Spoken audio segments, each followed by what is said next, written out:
Isur Yivamala Shuk. But fundamentally... But only if they don't have children? Yeah, that's the din of Yibum. I understand that, but why would... in other words, if you say it this way, I don't see why it makes sense. If you say it's not totally dissolved. If you say, well, we want him to keep it in the family, so that right. Makes sense. But he's saying it in terms of the Isur Yivamala Shuk. Why would that apply only if there were no children? Because there's a brother and you need Yibum. When he dies, it gets dissolved entirely, normally. But if there's no children, there's a brother, it doesn't, because that's what the Torah said. Right? Why is Nevela Asur? Didn't have to be Asur. The Torah said it's Asur. So this is what... you're analyzing... The Torah provides... This is very important. The Torah provides the empirical data which you have to understand. You cannot deny the empirical data, right? The empirical data is that when her husband dies, if they don't have children, and there's a surviving brother, that there's a necessity for Yibum. So now you have to understand that. Why that should be, I don't know. Go ask somebody else. Right? But that's, in other words, that's the... I understand, yeah. but look, in any kind, when you're trying to explain something, right, I do statistics, so you try and think of an explanation that makes sense, it sort of fits in. It makes sense that she's still bound to the family if there were no children. So the way that gets translated halachically is the husband died, but there are remnants of that relationship that get transferred to the brother, who becomes the substitute for the husband, right? Lahakim shem al shem achiv, lahakim zer al shem achiv, right? So that's basically what happens. So he says, he's attacking this, as a straw man, he's attacking that idea. How could you saying that the ishut remains, right? Har'el kevan shemet habal, I'm in the Atvidoraita, right, the top line. Har'el kevan shemet habal, halach lo, ve'enenu. Ech efshar sheyeh ishut beina leveino. Har'el met, ve'en kan baal. Eshet ish, there's no ish. Right? Eshet what? Eshet a ghost. Right? So he says, right, that would be the corpse.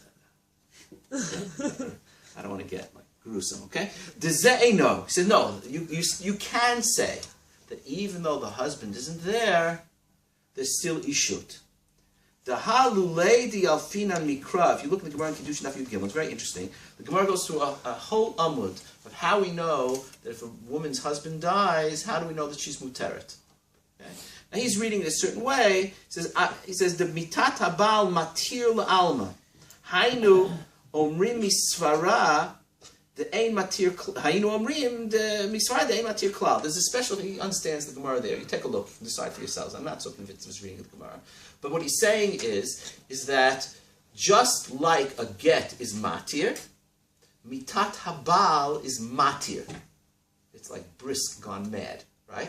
The mitat habal is the legal event which is matir the isur eshet ish.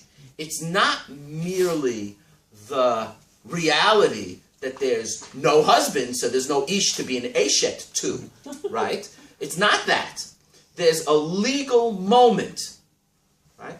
The act of death, if you can call it an act, right? The moment of dying is what unravels the ishut. Is there enough communion between what? Is there enough communion between those two ways of saying it? Eshes Eliyahu. It's a big enough How is that enough communion for because Eliyahu is not there, but he didn't die. It's a very useful, right? You need empirical data, right, to make a nafkamina. So in the halachic laboratory, Eliyahu Navi provided you with that case. Okay? So, no, but the naf... But we know he didn't... no, we don't know. And we don't even know if he was married. Okay? But the point is, it does matter, right? It matters, for example, do you say gerushin2 in Shomeret Yavam? Right? That machlok is Rav and Shmuel. If there's this Isur Yevamala Shuk, the woman's husband died. She didn't have chalitza yet. She didn't have yibum yet. And somebody comes along and mekadesh otah. So even though it's chayve lavin, it's not an isur mitat beitin. So she's not a full eshet ish. Right? But there's one opinion. I don't remember which way it goes. Rav and Shmuel. There's one opinion that says kiddushin aren't tofsim. Why aren't Kiddushin Tovsim?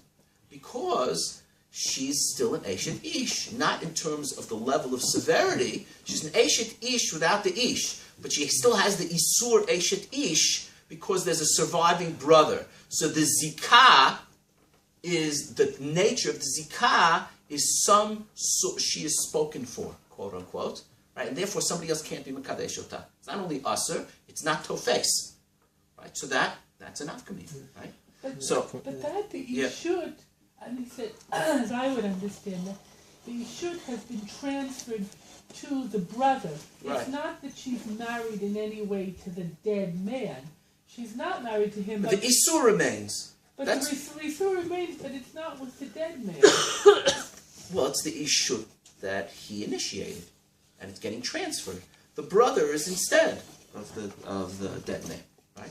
Which is why Onan didn't want to do it. He didn't want to do the Yibum. But if there were no brother, then there were... That's right. In other words, there's no issue. No, but there's still a question of how does the unraveling of this Ishut work when the husband dies? Right? That's the question.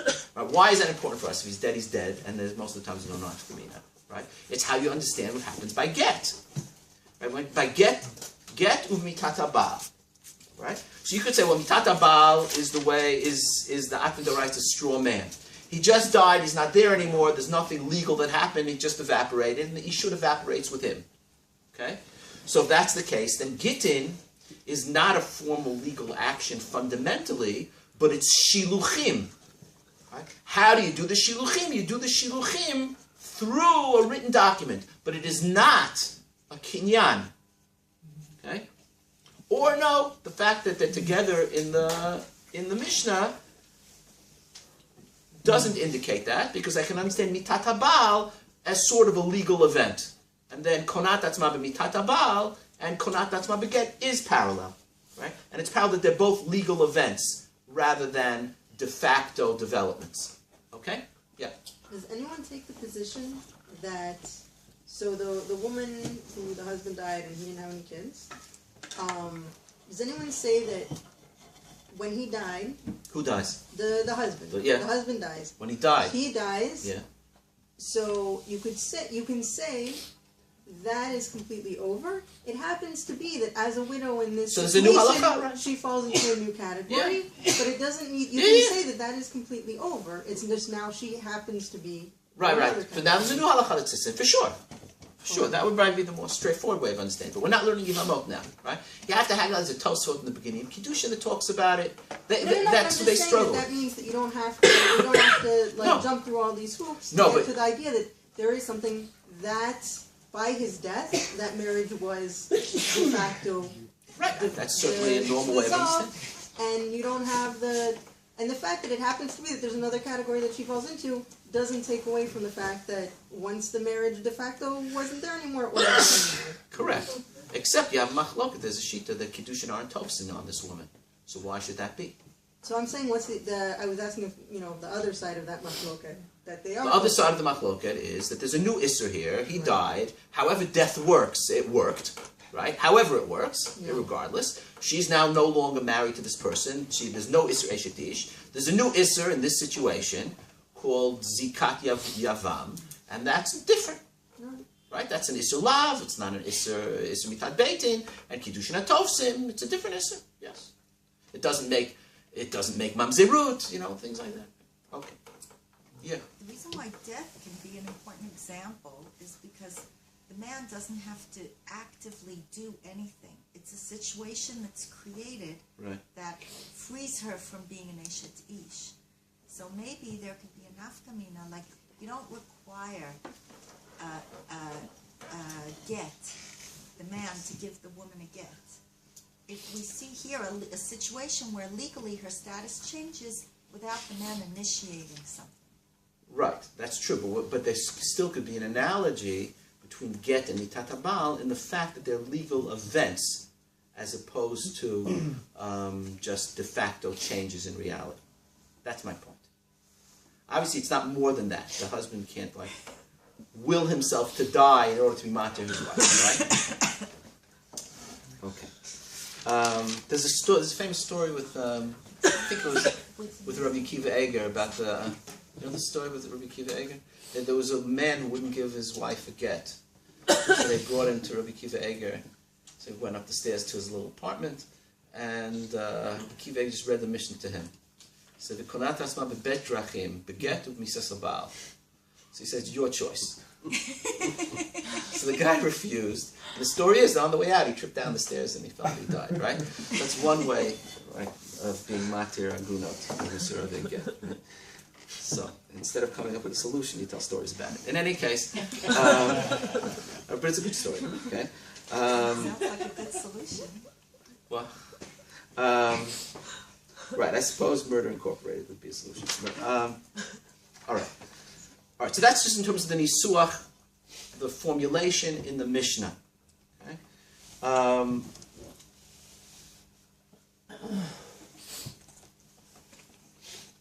There's a halacha here, which is a very interesting halacha, which emerges from the Gemara in Yevamot. Okay? And this, unfortunately, is very halacha l'maaseh. Okay? Tana, the bottom of page 3. The Tana Dvei Rabbi Yishmael, the shilcha mi beito, mi shemishalcha ve'ena chozeret. Yatzta zo shemishalcha ve'chozeret. It's a woman who's a shotah. The man can't be megarisher.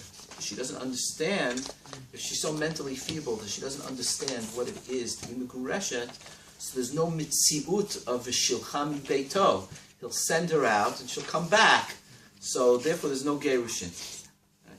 This halacha, right, v'shilcha mi beito, yatzah zo, shemishalcha v'chozeret, even though we do not require, right, the din Torah does not require the agreement of the woman to gerushin. Right? That is only big deal. That's Chem Rabbeinu Gershom, right? One of the Charamim Rabbeinu Gershom.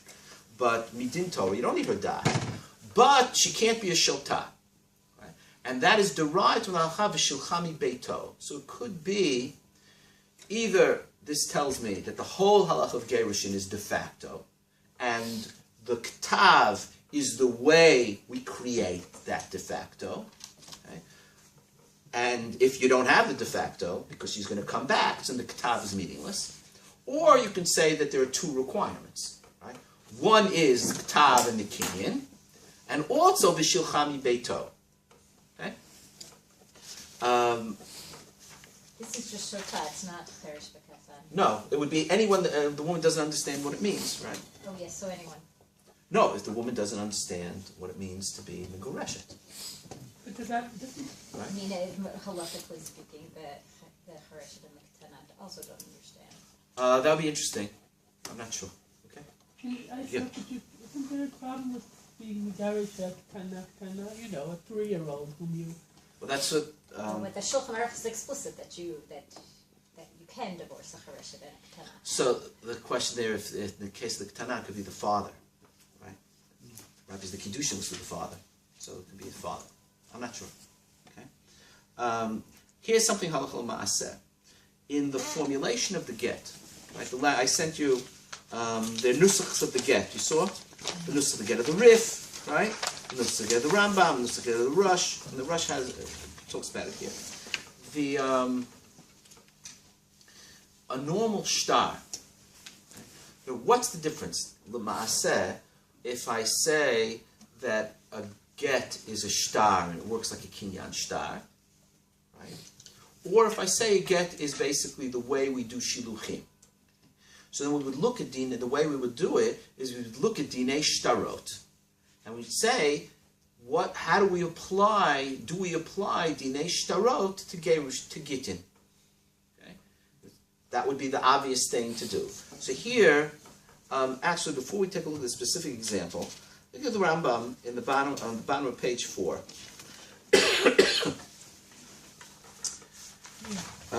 This is the Rambam in Chot Edut. Okay, the Rambam says, Din Torah she'ein kablim edut lo b'dinei mamonot v'lo b'dinei nefashot ela mipi shnei edim shene'emar al pi shnayim edim. Mipiem v'lo michtav yadan. You don't accept written testimony. So if you don't accept written testimony, what does that do with all of Hilchot Shtarot?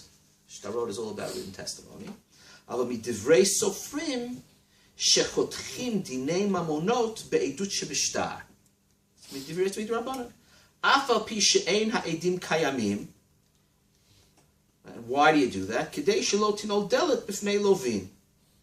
ואין דנים בעדות שבשטר בדיני קנסות, ואין צריך לומר במכות ובגלות, אלא מפיהם ולא מכתב ידם. So Rambam relegates, it seems, all of Dinei Shtarot to the Rabbanan. So what's the obvious question? How can you say Shtarot to the Rabbanan? There's gerushin. There's gittin. So this is what the Ramban in his Hasagot, in Sefer Mitzvot, he basically says that. Shekatab b'Sefer Shoftim, the last source on page 5. Shekatab b'Sefer Shoftim, Din Torah she'em kablu ne'edut lo b'dinei mamonot lo b'dinei nefashot el piyei edim she'nemar, etc. Right? And then he says, Ve'od shechazar v'katav kfar be'arnu shekium shtarot midivreihem. He goes to the whole thing. And he says, what's his his argument against it? Kvar heshivu alav, 3 lines from the bottom. Kvar heshivu alav chachmei adorot bazeh tshuvot gmurot einam ne'elamot mikol mevin im talmid. Mehen she'anu danim begitin be'edei chatima bilvad ve'isha motziah lefanenu get chatum mikaymin oto bechotamav u'matirin ota linasei al pi edut hashtar v'zeh l'divrei hakol. Right? So he says, first of all, the get serves 2 functions. Right? First, it itself is the instrument. It's the legal instrument for dissolving the marriage, and it also fills the function of being proof that the marriage was dissolved. That could also be Rabbanan that fulfills He the thinks proof. it's no right. I mean, it's an Eshet Ish. No, that it acts as proof in the Beit Din. Meaning that you trust the Edei Chatima for proof can still be Rabbanan for the Ramban. To be matir an Eshet Ish and a din Rabbanan, No, it's matir Eshet Ish. No, She the was Masa known and Matir, you can say that Edim is Sirakarte, and then you can say that in the court, it's just Rabbanan trust this as testimony. But they don't actually, you can say the Edei Chatima don't do the act of Gerushin. And then the Rambam's still okay, no? How the shtar can be used as a ra'ayah is problematic according to the Rambam. The Rambam did say, though, that we're talking about dinei mamonot. Okay? I'm not going to get into the whole thing of the Rambam here, but the point is that the Ramban relates to a get as a shtar. He says, first of all, we're megaresh al yidei get, and that's a shtar. It's edei chatima, even though they don't know what is edei chatima. The edei chatima were not present at the moment that the get was given. They did not have to be present. Okay, the husband called in edim, and he called in a sofer, and he's mitzaver the sofer. He says, write a get l'shem ishti, l'shem gerushin l'shem ishti, so and so, bat so and so. Right, and the edim saw him be mitzaveh, and the sofer wrote it, and the edim were chotem, and then the edim left, right, and then he gave the get. If you say edi chatima karti, I don't think we're going to get into that whole discussion. But there was no one present. Say, according to some shitot, there was no one present at the time of the giving of the get. Really? I'm not going to get into that. Right, even according to some shitot, at least, even though there was no one present. The fact that he gave the get, which has Edim signed on it, that's Megaresh Ota. The Edim that signed on it, they have no idea if there was a Netinat HaGet. They could be dead, right? And they could be far away. They could be far away and dead, right? We don't know. They don't know anything about it, right? But nonetheless, she's Megureshet. So that's whatever. So that's Edut Bichtav. Okay. So that proves, according to the Ramban, that Shtarot min HaTorah. Okay, how can shtarot be min Torah if you say mipiyam v'lo mipi ktavam? So that's a separate thing. We're not going to get into that. Okay, but shtarot min Torah. Okay, but the Rambam, what's the obvious thing the Rambam would answer? Get is not a shtar. Get is a sefer kritut, which the function of which is to facilitate shiluchim. So it's not a shtar. I was talking about shtarot. I wasn't talking about other written legal instruments. Okay? What did you say? a get. A get is a sefer kritur. It's not a shtar. Right? It's a sefer kritur or sefer shiluchin. Okay. Now another a practical nafkamina. Wait, but that Yeah. does that really help? Because you'd still take that instrument and use it as proof to be matir. Right, so that's a different So it's Tana. not- The it's not Ramban has two routine. Tanot, right? The Ramban has two Tanot. The Ramban's first Tana is you megarish with the get, and the second is that the get could be used as proof. Right, so I'm just talking about the first point. Okay. Look at the formulation of the get. Okay, if you okay, we probably know shtarot mostly from ketubot. Okay, so when you hear a ketubah at a wedding, okay. In whose language is the ketubah written? It's who's talking in the ketubah? How does it start? After the date. Chamishi b'Shabbos, blah, blah, blah, blah, blah, blah. What does it say? What are the next words after the date? Nobody listen? He said to her, Anan "You want Sahad, what?" no? Anan Sahadi. Third person. It's the Eidim that are speaking, right? And the bottom, and they read the name of the Eidim. It is the people that Ki'ilu, right, wrote the document that are speaking to us through the document are the Eidim. Every shtar starts with the words Anan Sahadi Ech. Right? We are Eidim to this event, right? And then they sign it, right? Except the get. The get has to be written Bilashon Habal, right? The Torah of the get, just read the Mishnayot at the end of Masachet Gittin. Har'el at muteret l'chol adam. It's the exact opposite. Har'el at mikudeshet. Har'el at muteret l'chol adam. Who's doing the speaking? Right? The husband is doing the speaking because v'katav la sefer kritut. He is the kotev. Okay. Now. Okay, but you do have sometimes you have katav yado in shtarot also. If I write you an IOU, and I owe you money, and I write it my own lashon and I sign it, that's also valid. Right? And maybe my signature is then equivalent to 2 AD. So you do have situations where it's the Baal Davar who's speaking and not the aid. But in general, it's the aid who's speaking. Okay? Now look at the language of the Rif. Right? This is the Rif's nusach of the get. Okay?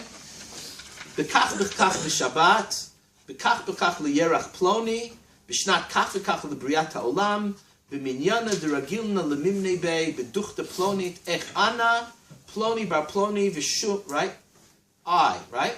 V'chol shum de'itli, right? The mimata plonit, every name that I have from this place, siviti berut nafshi, I desire my own free will, b'delo anisna, right? Upatrit, v'shavkit, v'truchit, yatichi, lichi, ant plonit, bat plonit, v'chol shum de'itlech, mitata plonit, tahavit intiti min kadma dana, v'kado truch, and from now on, truchit, yatichi, lichi, ant ploni, bat ploni, v'chol shum, etc., etc. Okay?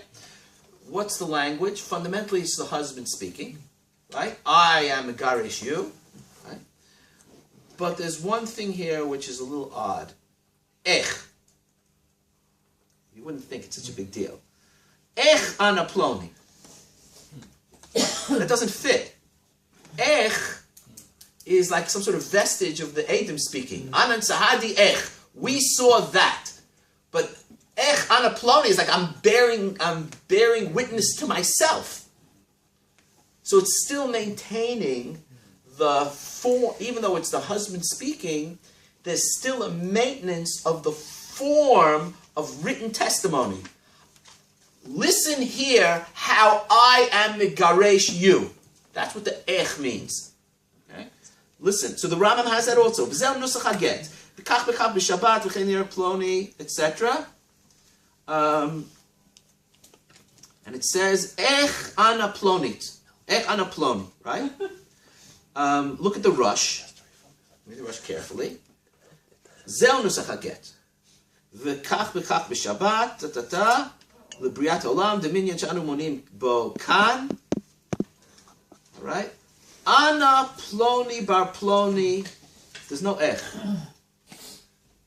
Okay, you don't think it's a big deal? Maybe we just left it out. The Rush devotes some time to discuss this. Ra'iti b'tosefes nusach haget shel Rav Alfasal shekatav bo ech ana ploni V'chein b'shar tosei tikun hagdolim. You have to remember, the Rosh came from Ashkenaz, and then he moved to Sfarad. And all of a sudden he saw the Gittin, the way they wrote them in Sfarad, right? And that tradition was the Rif, the Rambam, right? And they wrote Ech. But apparently in Ashkenaz they didn't write Ech. It's ich, it's Yiddish. No. Okay, that would be a good one. But you could say it if it was the other way around, but it's the Rif. Okay? Okay, he says, Ve'eino nofel al halashon. This language is not an accurate language. Divadai bishtarot shekotvim ha'edim hadavar shenitkayem b'fneihem. When it's the edim that are commissioned to write the document and they are recording something that happened before them, shayach lemichtav zichron edut ech naaseh zeh hadavar b'faneinu. So the language that they use is, we saw this that happened, that, right? Aval lashon nusach hagetu sipur dvarim shabal misaper. It's a sefer kritut, right? That the Baal is speaking. It's fundamentally different than a shtar.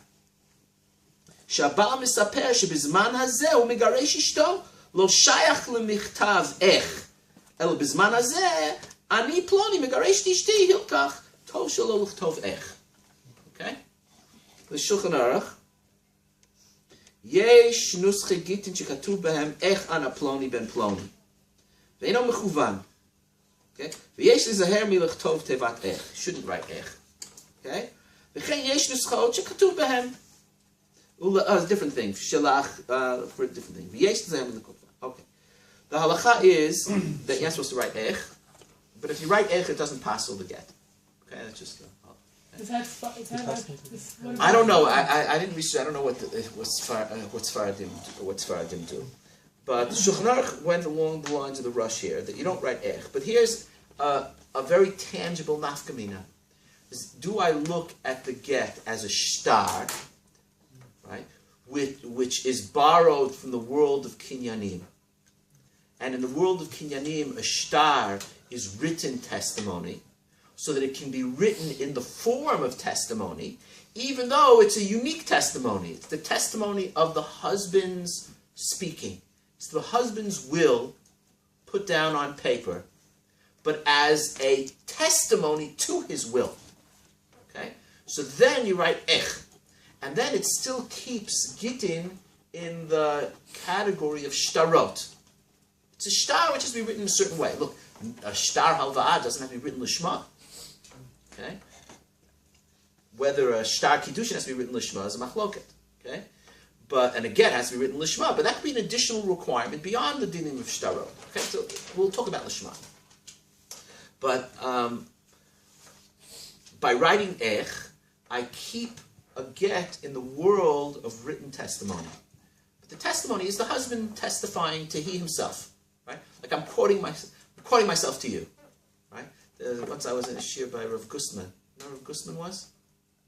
Nobody knows Rav Gustman? He was a Rosh Yeshiva, and there's a yeshiva, I think it still operates, on Ibn Ezer and Ramban in Rechavia, called Netzach Yisrael. The Rosh Yeshiva there was a tremendous Talmud Chacham named Rav Yisrael Gustman. He was a dayan with Reb Chaim Ozer in Vilna before the war, when he was very young. And he survived the war. He was a Rosh Yeshiva for Chabad. He wasn't a Chabadnik. He was anyway. And he came out. He was a very unique guy. So he wrote a book. He wrote a couple of Sfarim, very nice books. And he was giving a shir. And I used to go sometimes. So he was giving a shir on Nedarim, and he had written a book on Nedarim which wasn't published yet. So in the middle of his shir, he pulls out his own manuscript of what he had written, and he read from it, right? And then he stopped, and then he said, "V'hareini maskim im atzmi." Right? So in a sense, so that's what a get is if you write ech, right? It's a recording of the Baal's will by the Baal, but it's still in the form of a shtar. Okay? But what the Rush says, right, is that a get is not a shtar. A get is sipur dvarim of the Baal. It's how the Baal is mishaleach dishto. So if you go back to Bnei Noach, so Eilam gerushin, so they have gerushin, so there's sipur dvarim ba'al peh. If he says, Har'el at muteret l'chol adam, ve'enat ishti, in the whole business, what he says, and sholech otach mi beiti. So that's the shiluchim of dibur. So we have shiluchim b'chtav, but it has to be a goodbye letter, right? But it's the husband speaking, and it's not a shtar at all. And therefore, it's not appropriate to have ech, because it's not this self-conscious testimony of the will of the husband. It's just the husband speaking. Okay? All right. So let's just sum up what we have here. We have, we want to understand how gerushin works. Okay? To understand how gerushin works, you have to understand how kiddushin works, right? So in how nisuin and ishut work. So in ishut, you have two basic models. You have ishut, which is created both by Bnei Noach and partially by us also, which is created de facto. People, by living together with intention to be married and to be together, that is legally ex post facto sense recognized as being married with all the halachic ramifications that it has. Okay, so that could be the state, the only state that exists for Bnei Noach. For us, it's partially true because we have kiddushin and nisuin. Whereas kiddushin is the other possibility is that there's a legal action, right, which is ritualistic in nature, which we call a kinyan. Okay, and the relation between that and regular kinyanim we already talked a lot about. And in addition to that, we have nisuin, which could be understood as not being a kinyan. That's why there's no edut l'kiyum davar b'nisuin. That's why chuppah eina kona, if you say chuppah eino kana, right? These are things that we talked about. What? What is the nisuin? That nisuin chuppah is just de facto living together. That's nisuin? That's nisuin. There's no kinyan by nisuin, right? It's just the fulfillment of the kiddushin. So you have a formal action, which is a kinyan, which is followed up by making it real, in a sense. Okay? So those are the two elements by us. By Bnei Noach, maybe there's only one element. Okay? But whether that's true by Bnei Noach or not, we saw is not simple. It depends on the Yerushalmi and how you understand the Yerushalmi when it comes to kiddushin. Okay? When it comes to nisuin. Okay? They don't have kiddushin, but they have nisuin. So do they have a kinyan nisuin? Or they don't even have a kinyan nisuin, they only have de facto. Okay? Now, this has ramifications for what's stored by gerushin by Bnei Noach. Right? If you have de facto ishut, you can have de facto unraveling of the ishut. When they're together, when they're not together, they're not together. Right? That's what emerges when you talk about the shivcha. And that's what emerges if you say, migashim zeh zeh, is that you don't need mutual consent. Right? What Rachel said before, it's true, it's possible that they're saying that you need mutual consent. That makes it actually rather hard that both would have to agree. Opposite. What? We said you don't need mutual consent. We said you don't. I'm saying, but Rachel had that possible reading. No, they need whatever. There is a possible reading okay, to say that migashim zeh zeh means you need mutual consent also, but the Rambam didn't understand it that way. It's either or. Right? Either one can walk out. That de facto dissolves the ishut. Okay. Now, why is this question important? Because it's important for us how we understand gerushin by Yisrael. Because even though we have ktivat haget, and it seems at face value that the get is a shtar, and because the way the Gemara learns kiddushay shtar from gitin, right? So unless, right, then kiddushay shtar maybe is also not a shtar, to leave that aside. But al panav, it's a shtar. It has certain attributes of a shtar. It's a written document with witnesses. Right? That speaks very powerfully, right? So it's a shtar. But on the other hand, there's certain data that we have that disturbs that understanding. First, and this is the most important thing, the Rambam says that shtarot are d'Rabbanan, but gitin are clearly min haTorah. So there's other ways of explaining the Rambam. Right? The Rambam was only talking about shtarei raya, he wasn't talking about shtarei kinyan, and get is a shtar kinyan. There's a whole long Reb Chaim about it. Right?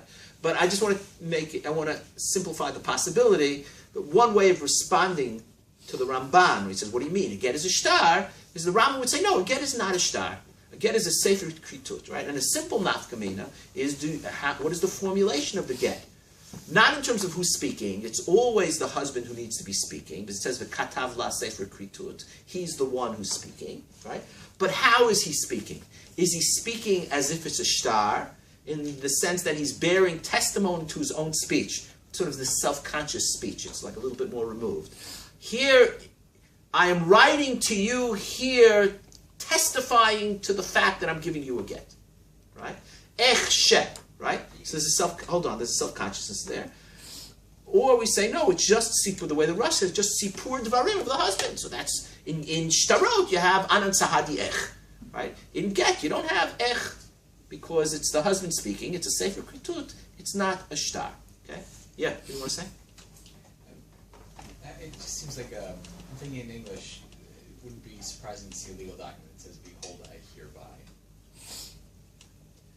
Which is already a distancing from the... Okay, but so maybe, I don't know what the legal significance of that is, right? That's point, but I don't know enough about laws of contracts to respond to that. But here, the Rush understands that Ech puts it in the world of shtarot, and he objects to it based on that. Okay?